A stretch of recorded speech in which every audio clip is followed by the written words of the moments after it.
Meilleure introduction ever. Et oui, aujourd'hui nous allons confronter le cinéma face à l'animation. Nous allons voir le point positif et négatif de chaque côté. C'est parti. Alors attention, quand je dis animation, c'est tout ce qui est film, manga et dessin animé. Et inversement pour les films, c'est tout ce qui n'est pas animé. Voilà.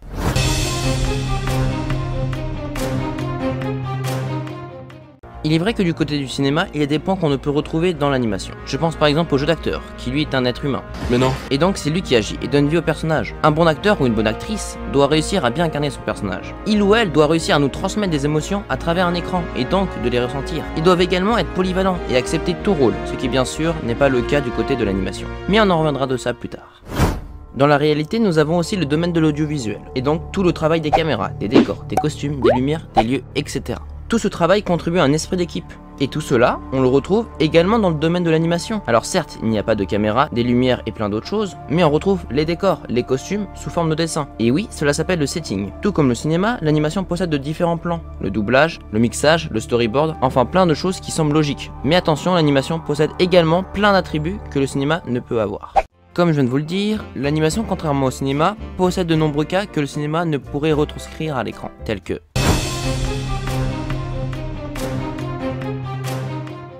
Alors attention, je ne dis pas que les combats dans le cinéma sont nuls, loin de là, ne me faites pas dire ce que je n'ai pas dit. Surtout que les combats dans le cinéma sont de véritables pépites, je pense notamment à ceux de John Wick. Il faut sauver le soldat Ryan, les Marvel, Alita, ou plus récemment Tenet, qui te retournera le cerveau. Enfin bref, quand je dis combat, c'est que dans l'animation, les combats sont poussés, mais à l'extrême.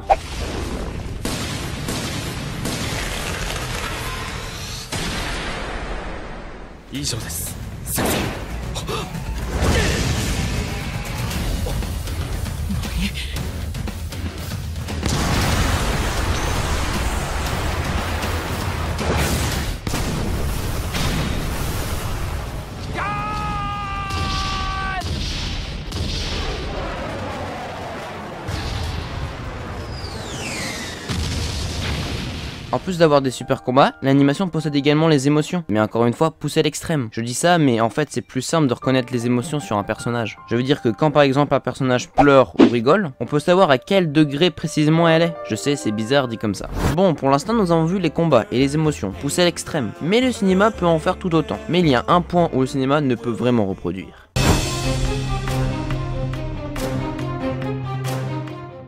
Et oui, c'est tout con, le cinéma possède le côté réalisme, avec des acteurs, des caméras et tout le reste. L'animation, eux, possède l'art visuel, c'est-à-dire la peinture, le dessin, etc. Et c'est là le problème, puisque comme c'est du dessin, on pense forcément que c'est pour les enfants. Et si vous me croyez pas, quel type de série on regardait quand on était plus jeune? Bah des dessins animés, logique tu vas me dire. Tu vas pas mettre du Game of Thrones à tes enfants. Enfin bref, là où je veux en venir, c'est que quand on parle de chef-d'œuvre, dans l'animation, c'est que les films qui ressortent, mais jamais les séries, qui eux le méritent tout au plus. Ce que j'essaie de vous dire, c'est que malgré leur aspect bourrin ou enfantin, se cache toute une histoire, poétique, triste, voire mature. Voilà, j'espère que cette vidéo vous aura plu. Mon but c'était juste de vous faire aimer ou découvrir le cinéma ou l'animation. Certains vont me dire qu'on ne peut comparer ces deux cas, et d'autres non. Mais j'ai fait le mieux que je pouvais. Enfin voilà, c'était Croxigore pour vous servir, et je vous dis à dans une prochaine vidéo. Salut!